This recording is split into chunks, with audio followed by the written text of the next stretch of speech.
discussion with the Connolly Field Turf and Renovation Building Committee regarding the proposed project. We have Dr. Drolet, Chris Huntress, Steve Pruitt. Thanks. You can see I've got a bunch of people on here for this. Who wants to hold court tonight? Dr. Drolet. Can you hear me? We got you. Thank you. I just wanted to start by saying thanks for having us tonight. Mr. Huntress is here, and some members of the Turf Field Building Committee. Mr. Pruitt is the chair. Mr. Huntress presented to the school committee a couple of weeks ago. Last week presented to FinCom, and now we're in front of the Board of Selectmen before town meeting. In fall of 2019, this was a warrant article that was approved by the FinCom at that time. I think it was 5 yeas and 1 nay, and also Board of Selectmen recommended approval for this design phase. And I just wanted to advocate for the students. This is something that I think is very important for our town as well, besides the kids. The turf field, COVID kind of threw us for a loop for a while, but the Turf Field Building Committee has been working very hard lately to move this forward. You know, it would be great for our kids to have a turf field, to have this be at the high school. We recently redid the tennis courts and the basketball court at the high school, and we're just looking to improve our facilities for the students. And you know, it's a shame we have the Wheeler complex in town. Most of our kids don't get to use that. And just speaking from the safety side, I know at the fall town meeting that came up in 2019. I have 3 sons that have played hundreds, if not thousands of hours on a turf field, and it's just extremely safe. In fact, the design in front of you tonight, Mr. Huntress will point out, it's not, it's even safer than the ones we're probably used to with the crushed rubber. So anyway, just wanted to advocate for the turf field. Thank you for hearing us tonight, and hopefully we can move forward with this. And I will turn it over next to either Mr. Huntress to give a brief presentation. I know he'll probably need to share his screen for just 5 to 7 slides, or if Mr. Pruitt, the Turf Field Building Committee Chair, has anything to add at this time. No, I think Chris can take it over. Okay, Thank you, happy though. to jump in. Can everybody hear me okay? Yep. Great. Yep. I'm going to share a screen if that's possible. I just made you a co-host, so it should give you the Great. option.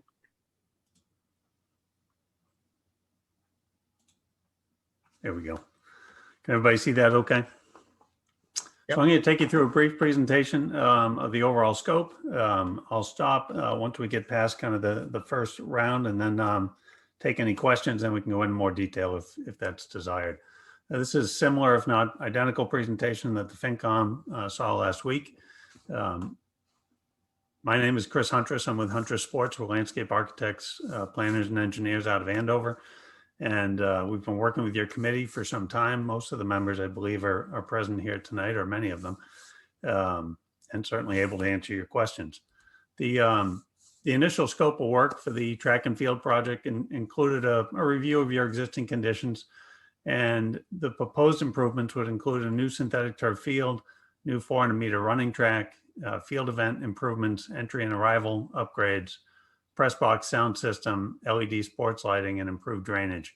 Along with all this come ADA and Title IX upgrades that are required by code as well. Some of the improvements, as we mentioned, will include the new press box. Your existing press box that you see in the upper right-hand corner is not presently handicapped accessible, and is showing its age for sure. It's the new one, the new press box will be 100% ADA compliant. And again, you'll have improved walkways, fences, and gates, and new storage shed for storage of track and field equipment and the like. This is an overview of the proposed improvements to the track and field. I'll walk you through what these mean. If you can see my cursor along the home straightaway here, will be enlarged from 6 to 8 lanes, and the balance of the field will be shifted by about 7 feet over closer to the visitor side, but you've got the room, thankfully, on this side to be able to do it. So the new track will be 8 lanes on the straightaway, 6 lanes on the oval all the way around, and we're constructing a second straightaway over on the visitor side. It'll only have 6 lanes, but it'll allow you to get through not only meets but practices in a much faster and more efficient way, because you can double up. You can put girls sprints on one side, boys on the other, or hurdles on one side and sprints on the other. Within the field itself, you'll have the long jump, triple jump area will be shown here in what's called the D area, which is on the interior of the running track. And the new field will be a synthetic turf surface that accommodates football, soccer, field hockey, women's lacrosse, and men's lacrosse, all on the same surface. The long jump, the discus and pole vault will go down here in the far D area. And the shot put, which is presently down about here, just adjacent to the newly resurfaced basketball court, is going to be shifted over in this location where your present long jump facilities are. And that makes room for a new arrival feature. Let me see, you can see a little of the detail of it here, which would have a walkway that leads up to a brick paver area, a little landscape and flagpole on the side, and then a radius granite bench on this side. Gives a real definition and arrival standpoint, allows for some marketing and branding as well, but creates a really nice and exciting and more park-like arrival than you have presently. So with that, I'll stop and we can talk about scope. I do have other slides that talk about products and safety if you'd like, but Mr. Chairman, I will defer to you. Okay, thank you. Any members have some questions? I have one. Mr. Zora? First of all, can I read something, Mr. Chair? Sure. Taken from the November town meeting. Would you like me to stop the screen share? Or do you want me to leave? No, it that's up? fine. You can keep it. Okay. I'd like to read this due to there was some confusion on social media this past week of giving scrutiny over this committee. It stated November 18th, 2019, Article 4, moved that the town appropriate from free cash a sum of $200,000 for design plan specifications and estimates for the proposed addition to the turf athletic field and renovations to the athletic complex located at Seekonk High, including demolition and site preparation and other incidental and related costs, and further to create a building committee of 7 to 9 members to oversee this project, to be appointed by the town moderator. The reason why I read that is because there was a lot of people saying, why are we doing athletic complex remake? It's supposed to be just strictly a turf field. This building committee was tasked with doing the whole thing to make sure it works for everybody. That includes the turf field and looking at the complex as a whole. Just wanted to bring that to your attention so the public is aware that they're within their scope of work. Thank you, Mr. Chair. Thank you. Does anybody else have a comment they'd like to make? No, I'm Mr. just Chairman, I stating, do. Mr. Healy? In regards to the previous statement that was made, absolutely, it was discussed to upgrade the turf field and, the complex. But I think what town meeting voted on, the explanation given at town meeting should have been a little bit more informative about they were going to be looking at making an 8-lane track, doing something with the bleachers and making a whole new sports complex there, not just the way it was presented. The way I remember it was presented at town meeting. We're looking at making a turf field there and other renovations. Those other renovations kind of vague, in my opinion. It's kind of misleading to the people who voted at town meeting to move this project forward. The town was willing to give the money to them and move it forward. I just think going forward, there should be some clarity about what's going on with this project and what we're really looking at. That's all I have to say. Thank you. Thank you, Mr. Healy. Do I have somebody else? I thought I I heard was you, just- Mr. Andrade. I was just gonna piggyback it and just say, this is the first time that I'm seeing this, so I'm just kind of absorbing everything, because there wasn't anything in the packets that I looked at that had any of this imagery, and this is the first presentation that we're actually showing us what the project looks like in its totality.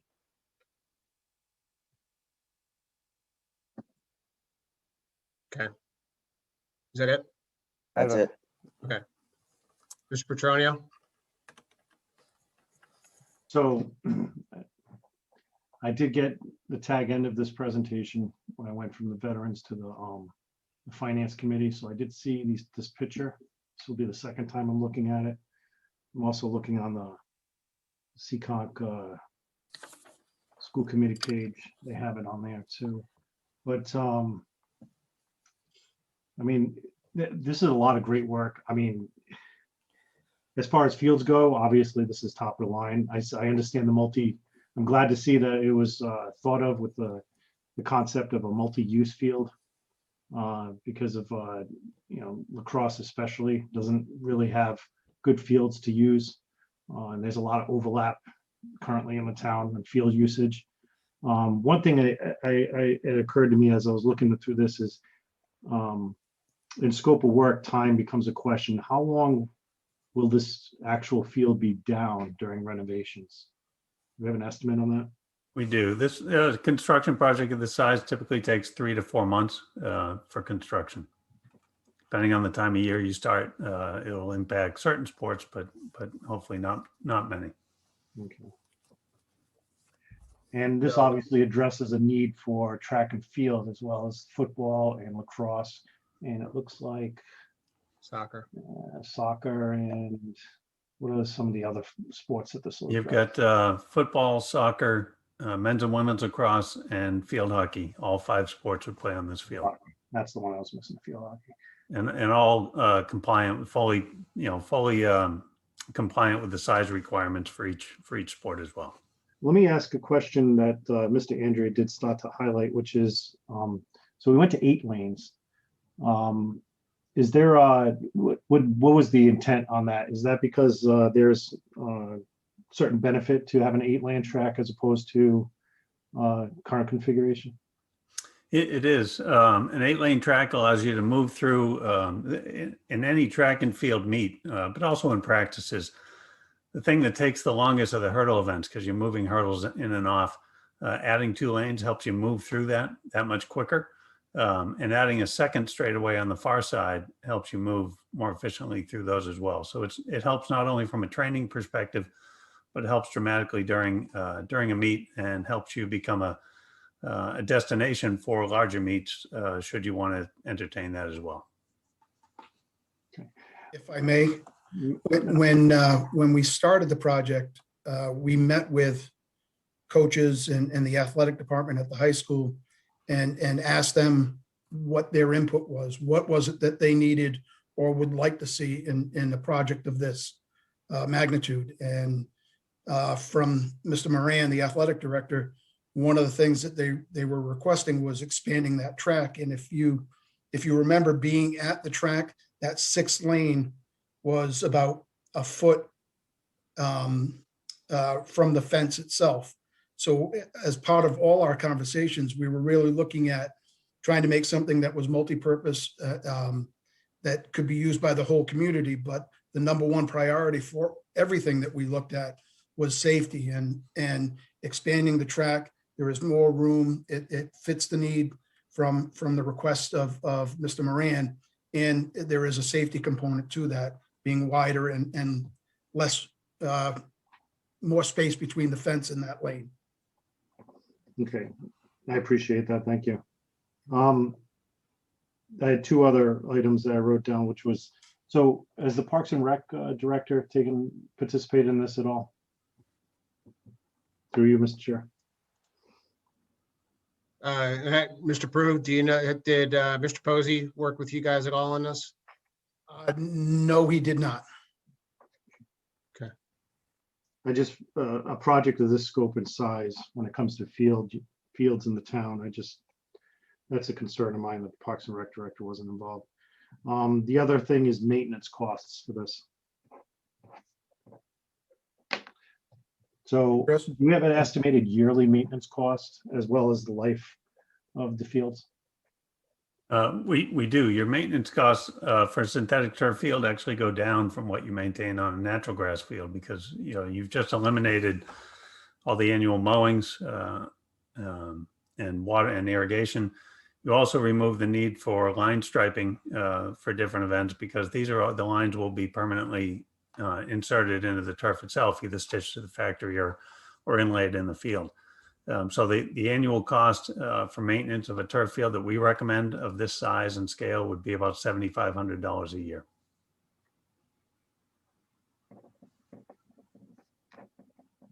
Okay, and then, what's the, like, you said it would go down over time. Is that $7,500 a year an average over time, or is Yeah, that? that's 75. Yeah, I don't think it would go down over time for maintenance of the turf field. That would be an average. It would be cheaper than a natural grass field. Mhm. But that would include, you're going to get in the construction of the field, you're going to get the maintenance equipment you need, meaning the sweepers and groomers that you'll need to groom the field. And you'll want to get out there probably once every 2 weeks at most and do a sweeping and grooming of the field itself. And then once a year, you'll want to do an impact attenuation test, or what's called a GMAC or a Hicks test, which costs about $1,000 a year to do that and just track the safety and firmness of the field.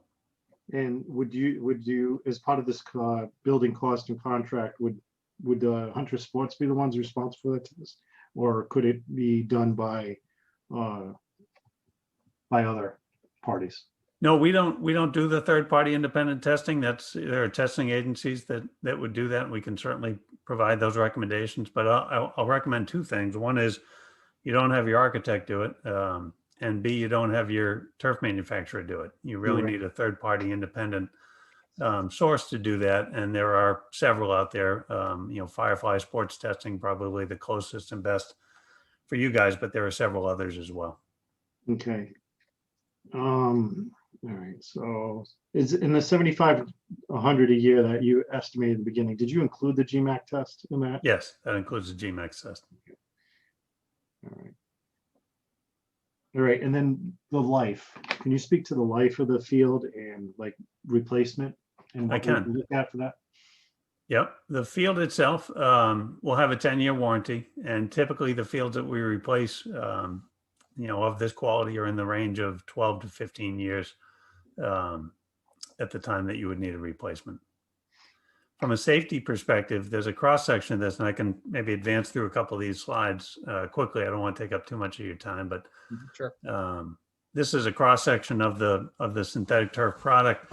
You see the turf here, and this represents the infill. And then below that, this white line that you see here with little black speckles is a resilient chalk pad.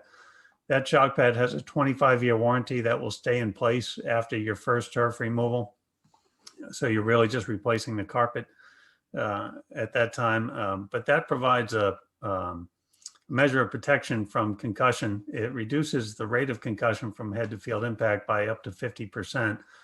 And it has a 25-year warranty. So it keeps your field much more uniform and playable over the long term. As you get into those later years, year 11, 12, 13, 14, you're going to find your field will benefit dramatically from having that resilient chalk pad below. You go back to that overall shot real quick. Sure.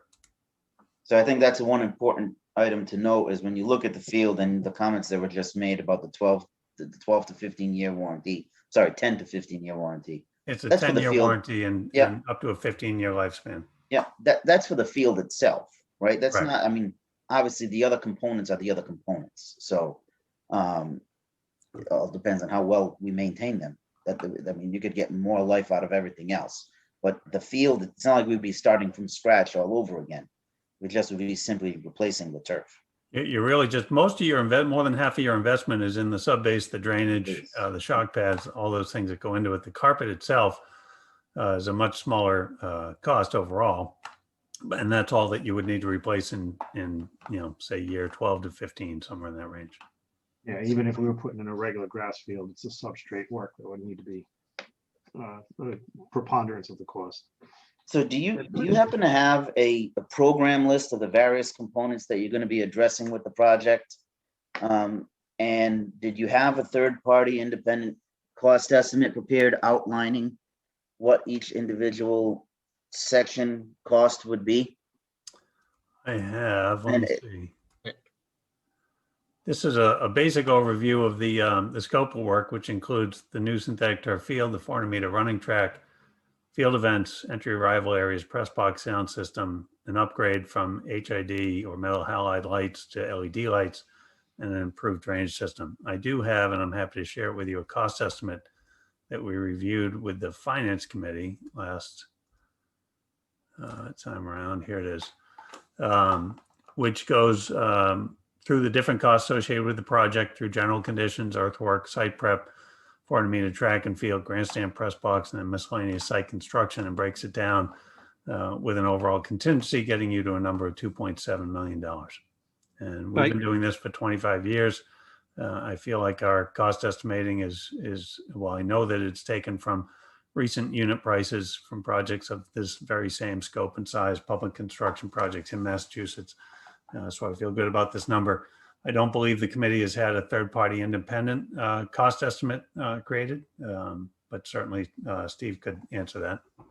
Well, no, I I was specifically asking if you had someone out other than your firm do it. And I'm also in the industry as well. And it's quite common that as part of our scope of services, we include a cost estimate prepared by cost estimators that are typically contractors. And that's why I was asking if you had put one together, or if you had one, first of all, because I hadn't even seen this, but who had put it together, whether it was you or if it was a third-party estimator.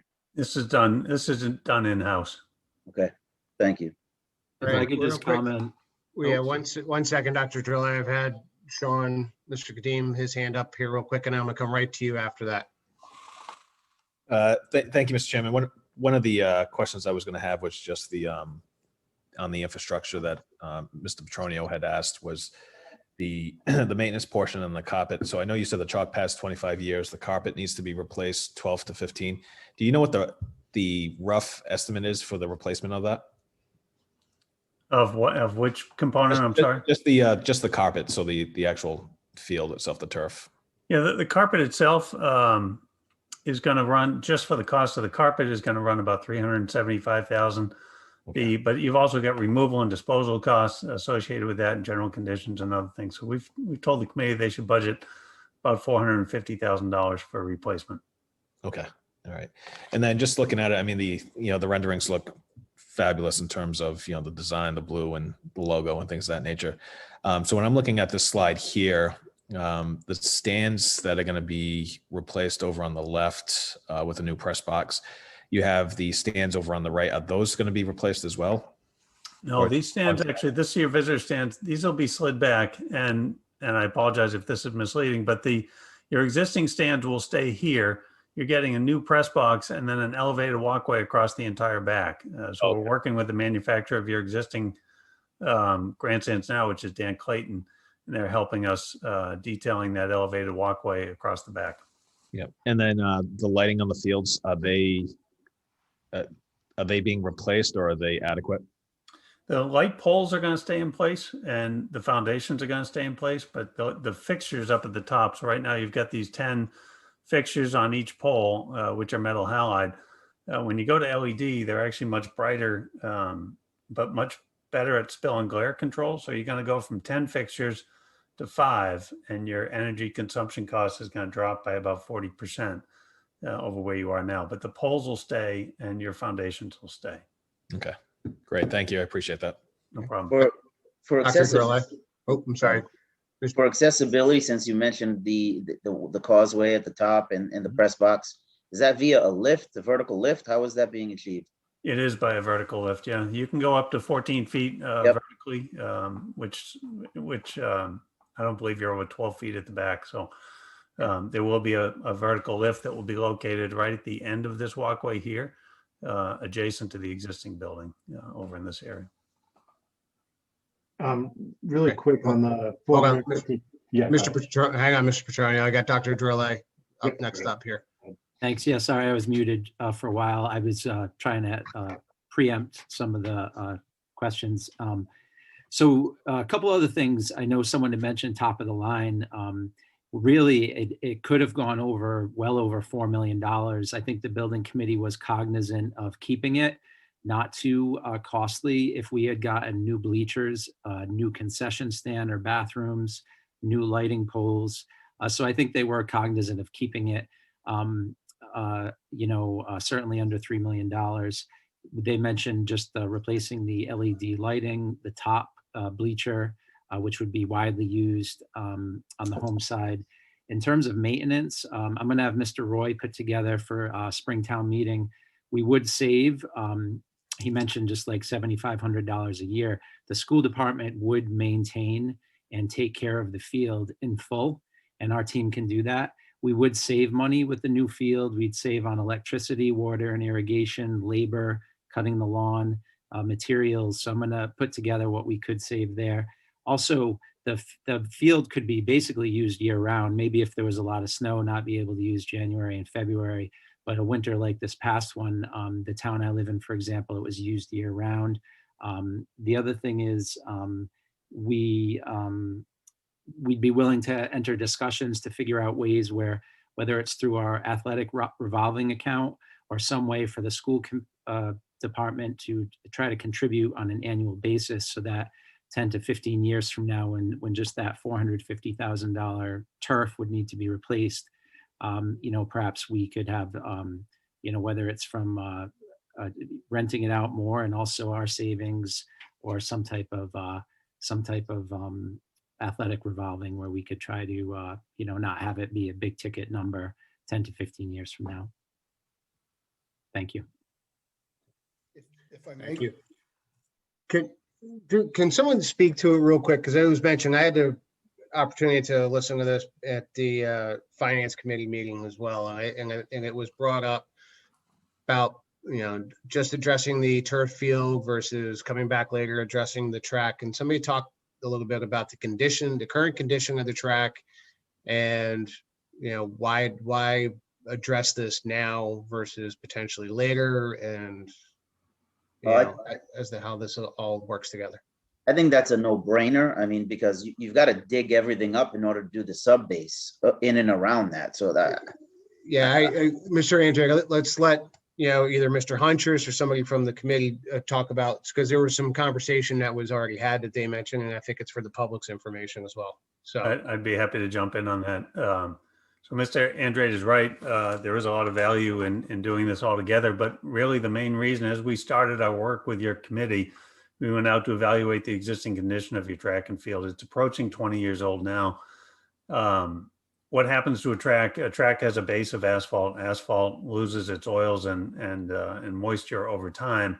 And as it does, it shrinks and cracks. And your asphalt surface has done quite a bit of that. And you can see in the picture right in the middle and a little bit over here on the lower left-hand side, this spider cracking throughout the surface. What that is, it's not just your surface. And we could patch and repair that and maybe get you another year, but the cost would be excessive. You'd spend $60,000 or $70,000, and next year you'd be right back at the same point. That's because the cracking is not in this, it is in the surface, but it's not starting in the surface. It starts in the asphalt base, and it pulls apart the surface as it shrinks and begins to crack. So at that point, what we recommend is that you strip the rubber surface, and then you pulverize the existing asphalt base into the gravel base below, and use that as the sub base for your new asphalt surface and your new track and field. It'll have to be modified slightly in its location, but there's a tremendous amount of savings by doing this all together, as opposed to as two separate projects. Very good. Thank you. I hope that was helpful. Yeah, so I like I said, it was a good explanation at the finance meeting. That's why I want to make sure that the public had an opportunity to hear it tonight for those that weren't there. Okay. Are there other questions? Mr. Petronio, I think you had something else? Yes, going back to the $450,000 replacement in 10 to 15 years, whenever that occurs. Is that in today's dollars? That is. So that could be much more in 15 years down the road. Okay. So But I think it's important to note that part of the plans for this field, that I think we've always discussed, has been the possibility of renting it out, leasing it out for tournaments and those kind of things, and other clubs. And so hopefully there would be some revenue coming in to offset that 10 to 15 year replacement. I see Dr. Droulet shaking, nodding his head in agreement, but I believe those were the discussions. Mr. Andrade, one of the things that, as I said before, was just the usability of the space. When we formed the committee, that was a big part of what we were looking at. What was the usability of the field? How much use could we get? How could it generate for the whole community, but also possibly generate income coming in to defer some of the costs down the road, or or whatever, along those lines. And, I'm glad Chris touched on the track itself being, hitting 20 years old, and it, it was resurfaced and, and patched up, but it's still breaking down. And I think that was at a cost of $50,000-$60,000 last year. And as I said, we didn't look at this as a school project. We looked at it as a community project as a whole, meaning that, all our youth programs, and somebody mentioned earlier about speaking to the rec department. I can tell you that none of us on the committee ever thought about bringing the rec department in. We have spoken to individual coaches and parts of each individual league as getting the information out, but we envision this being used by the majority of our community, and something that, is safe, is been well thought out and designed, and it's going to be the benefit to all. Thank you. Okay, thank you, Mr. Pruitt. One other thing that's exciting is with the work that's been done, this could, if it was approved, and then if it needs to go to a ballot after town meeting, if it was approved, this could be done within a year. They could, Mr. Hundress could speak to basically doing it in the fall and then finishing it in the spring, where just our football team would have to be displaced for a season, but that is, it would be able to be done within a year. I mean, I've always been a proponent of the project. I think the issue that I'm having with it, there's some points that are being brought up and questions being brought up tonight that if we had a presentation and this information given previously, could have been addressed and implemented ahead of time before we're being asked to, at the same time, put it on a warrant, not put it on the warrant, I'm sorry, give a recommendation for the warrant later on tonight. I think we've spoken at length about the committees that we have and that they're set up. And I know Mr. Kadim and his team are in the process of assembling a packet for building committees and for outlining like steps that they should be adhering to and following. It's just getting all this tonight for the first time and seeing it all tonight is, to me, is it's a lot of information and questions that are being asked that with a little bit more time, like if we had seen this a month ago or 2 months ago or 3 months ago, would have made things a little easier and maybe given some other insight, that things like, for instance, speaking to the Parks and Recs director. Mr. Andrew, given the timing on this, and the fact that we got to talk about it on the town warrant, I mean, I guess it's certainly possible, Mr. Team, correct me if I'm wrong, but it is certainly possible that we can make the recommendation on town meeting floor and give you, we have another meeting scheduled next week before town meeting, so we could take that under consideration, at our meeting next week, before town meeting. It just wouldn't make the official. No, I understand that, and I agree with you there. That is the possibility, but at this point, the entire project is done. Yeah. Costs are in place. Input that may have been given or not given wasn't given. Some direction or maybe even concerns that some members may have had hasn't been thought of or asked, and that's kind of the whole issue that I have. I love the project. It looks fantastic, right? I want the field. It's just, again, like I said, a lot of information on the same night that we're being asked to give a recommendation for it.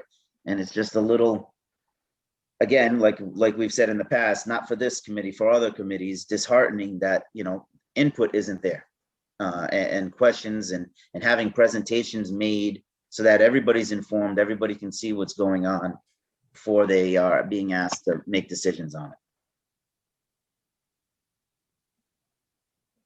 Mr. Chairman, if I could just quickly, so I know we keep referencing Parks and Recs, but this field itself has been one that really Parks and Recs hasn't necessarily been involved in. I know we're talking about, the use of it might be extended to the community, whether, walking track or whatever the case may be. So it's not like it's Cole Street or Water Lane where there's a lot of recreational teams that are being used, that we would really want to get the input from Parks and Rec. So I guess I don't want to diminish the work that was done by the committee just because Parks and Recs or the director wasn't necessarily involved, because I think this facility itself is really going to be controlled solely by the school committee and the school department themselves. No, I understand that. I am in no way trying to diminish the work that's been done. It looks great. Everything looks, I just don't know all the components of it, right? And that's where my questions are coming from. No, I appreciate that. I just want to make sure that we're not just, the hang up isn't just the Parks and Recs director. No, it's not. Not on my end. Okay. Yeah, I think that was just Great. one item, of several that you mentioned. Okay, Mr. Zora, you had your hand up. Yeah. Getting back to the stands, we all know the problem is if you sit in the first 3-4 rows and people are down on the ground, you cannot see over them to watch games. Has that been addressed when you guys talk about the stand configuration? And I know you talked about a walkway up on top. Mr. Zora, that was part of our conversations, but as Dr. Drolet had mentioned earlier, we were trying to be cost effective and raising, using the stands, and Chris, please correct me if I'm wrong. We can use the stands that are currently there, but that would mean raising them up and there'd be another cost associated with that. And we were trying to be, cost effective in what we were doing and cognizant of that it is a big project and it is an expensive project. That's correct, Steve. For the record, just to help answer that question, we reviewed that with the manufacturer. The initial estimates that came back in were over $200,000 to lift the structure up and put it up on an elevated platform with a front walkway as well, which again requires handicap ramps on either end and additional concrete slab underneath, because you've got to extend the depth of the structure as well. So we reviewed those options with the committee, and they chose the elevated walkway across the back, which does add seating, not seating necessarily, but certainly it adds viewing capacity and was a cheaper alternative. So you're basically talking about shifting the people that stand on the ground level to the top level? That's certainly one option, sure. Okay. And as far as getting back to the field rental, I had envisioned like on a Saturday night or Sunday when the schools aren't using it, we have rec teams that are renting out Wheeler in local fields that they'd be utilizing the school field. It would be open up to all, not just school only. That's what I had envisioned with this project. Correct me if I'm wrong, Mr. July. Yeah, I agree with you. I think it could be a real benefit to the town. And we could talk about it not even just being controlled by the school department, but through the town when it's not being used by our sports teams. And we could raise the fees and all of that. If this gets done. So I agree. For the one in the town that I live in is used almost 24/7, and the schools have first priority, but then it's rented out to all sorts of other groups. Yeah. Okay, are there any other questions from any other members? Okay, the only request I have from the committee and Mr. Huntress, if you don't mind forwarding over the presentation with the information. I know last week at FinCom, you had handed out the estimate sheet, the cost estimate sheet. If you could share that as well, so that so that the board can have an opportunity to review it. Unless I'm going to stand corrected later potentially, but in the likelihood that we end up postponing our recommendation on this project another week, just so that everybody has an opportunity to review, potentially ask any other questions or that kind of thing. It'd be good to have the information in hand. I'll send it this evening, Mr. Chair. Happy to do that. Thank you. I appreciate that. If there's no other questions with regards to this topic or anything, anybody has anything else to add, I do want to say to the committee that was tasked with this, in the midst of COVID and everything, you guys hung together. You did a great job on all of this. The track looks great. The field looks great.